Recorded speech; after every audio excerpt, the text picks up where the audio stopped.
एक समय की बात है। एक गांव में एक बहुत ही गरीब आदमी रहता था। वह इतना गरीब था कि उसे भी वक्त पर खाना नहीं मिलता था। वह अपनी जिंदगी पर बहुत परेशान था, परंतु करता भी तो क्या। एक दिन जंगल की तरफ निकल पड़ा और कुछ दूर जाने के बाद उसकी मुलाकात एक ऋषि मुनि से हुई। ऋषि मुनि को अपनी सारी बात बताई।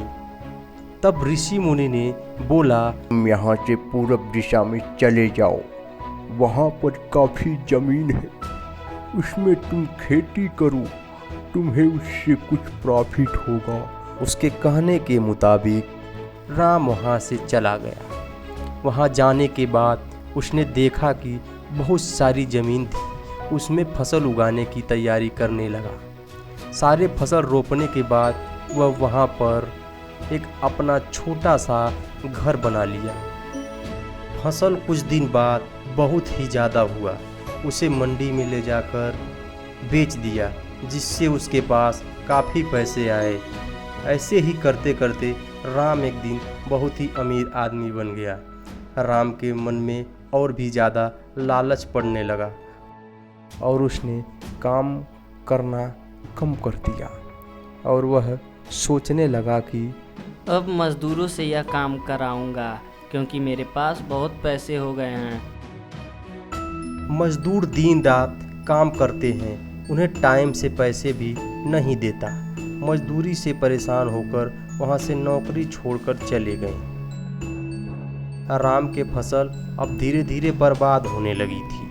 राम को अब समझ में नहीं आ रहा था कि वह क्या करे।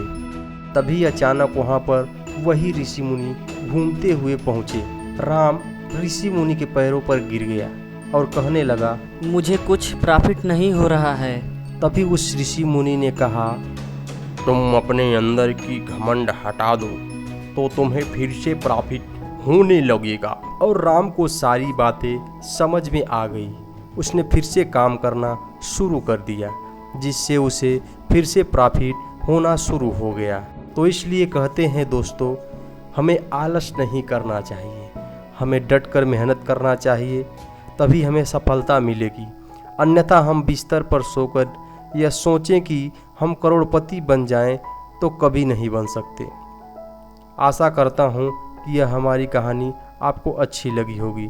अगर आप हमारे इस कहानी को फेसबुक पर देख रहे हैं तो हमारे पेज को फॉलो करें और पेज को लाइक करें। अगर आप हमारे इस कहानी को यूट्यूब पर देख रहे हैं तो चैनल को सब्सक्राइब करें और बेल आइकन प्रेस करें। धन्यवाद।